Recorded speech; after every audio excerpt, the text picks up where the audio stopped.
quelque chose de savoureux et c'est quelque chose qui fait qu'on s'échappe. Je dirais qu'à la limite, l'emmuré, voilà, c'est moi et que la fenestrelle, c'est la petite fenêtre de la recluse, c'est ma page. Et quadrillé aussi. Et c'est par là que je m'échappe. Donc non, il y a un vrai plaisir à écrire. Alors, la seule chose, c'est que c'est vrai que j'écris à voix haute.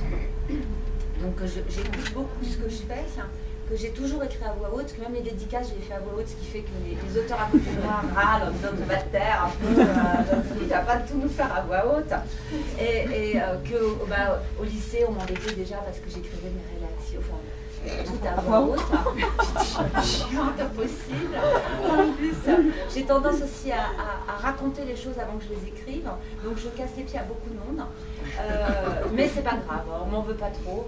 Dès que j'ai fini aussi un passage, je téléphone, ou alors je pars avec mon passage et je vais chez un copain, une copine, mon père, lire le passage en question.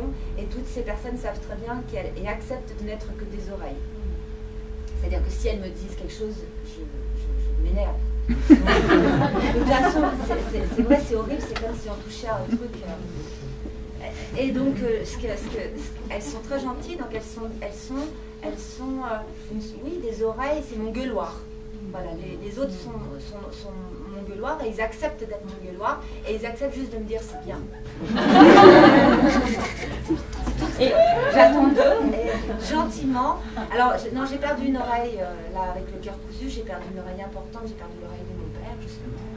Et parce que maintenant, il ne peut pas s'empêcher, parce que quand je lui ai vu 2-3 trucs, il faut qu'il intervienne, ça devient casse-pied, donc ça, c'est pas possible. L'oreille commence à parler, c'est fini. Et alors, donc, je travaille comme ça, et j'ai peut-être une qualité, c'est que je pense que, c'est souvent ce que je disais à mes élèves d'ailleurs, quand en classe, je leur dis attention, l'important c'est qu'on écrit pour un lecteur, même dans l'écriture autobiographique, on écrit pour un lecteur. On écrit pour soi lecteur. On écrit toujours pour un lecteur. Donc il ne faut pas oublier la part de l'autre dans ce qu'on écrit. Et que l'important, c'est de se relier. Et donc il y a toujours dans chaque écrivain un lecteur. Et je pense que je suis une lectrice très patiente. Donc je suis capable de me relire 100 fois, 150 fois, 200 fois. Et comme je suis très oublieuse, j'oublie à chaque fois ce que j'ai lu. Donc je redécouvre mon texte et donc je peux le fignoler parce que je le relis. Et c'est peut-être ça. Mais c'est pas vraiment de la souffrance parce que cette fois c'est une redécouverte. Non, c'est la souffrance et l'intensité. Ce qui est intéressant, c'est qu'on sent cette oralité dans votre texte.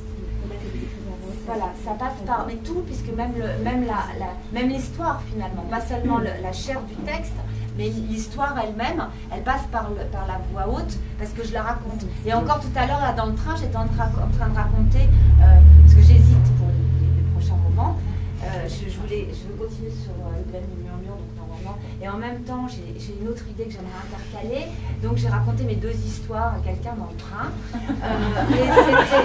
et je lui ai demandé de choisir. Et, voilà, et il me disait, oh non, mais c'est bien, non, ah ben l'autre aussi. Voilà, donc, non, mais les 2 sont bien. Et donc ça me permettait de juste de voir dans son œil, ce qui se passait, si ça a vibré, si ça vibrait pas, s'il y a quelque chose d'intéressant, si ma façon de raconter et l'histoire pouvaient rentrer en résonance. Et en fait, c'est drôle parce que c'est à mesure que je raconte que me vient l'histoire. Vous voyez, c'est comme si ça, plus je le raconte et plus ça s'étoffe, et plus ça s'étoffe, et plus j'ai envie de le raconter, et voilà, et à un moment donné, je passe à l'écriture. Quand je sens que c'est mûr, il y a quelque chose. Alors, je ne sais pas tout quand je passe à l'écriture, parce que sinon, c'est pas intéressant. Moi, j'adore la vie. J'aime beaucoup m'amuser, j'aime pas du tout m'ennuyer. Donc, c'est vrai que Esclarmonde, ça a commencé comme ça, et je ne savais pas.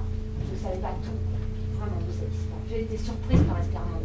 J'avais prévu normalement, non, mais vraiment, mais elle m'a débordée, parce que, je le dis souvent, parce qu'on me dit, mais comment vous êtes arrivé au Moyen-Âge? Vous étiez passionnée? Je dis, bah non, je ne connaissais rien au Moyen-Âge, et je voulais écrire un roman contemporain. Donc, l'objectif, c'était d'écrire un roman contemporain. Je voulais travailler sur Barbe Bleue. Je me suis dit, il y a 6 femmes dans Barbe Bleue, plus la 7e qui s'en sort, mais il y a 6 mortes, normalement, d'après. la légende, pas d'après le conte, d'après la légende 6. Donc je vais pouvoir faire 6 portraits de femmes, plus la 7e, la contemporaine, celle qui s'en sort. Et donc j'imaginais qu'une jeune femme contemporaine de 25 ans allait rencontrer un barbe bleue contemporain, et que dans son domaine des murmures, le domaine de Barbe Bleue, la jeune femme se retrouverait dans une situation tragique dans le petit cabinet.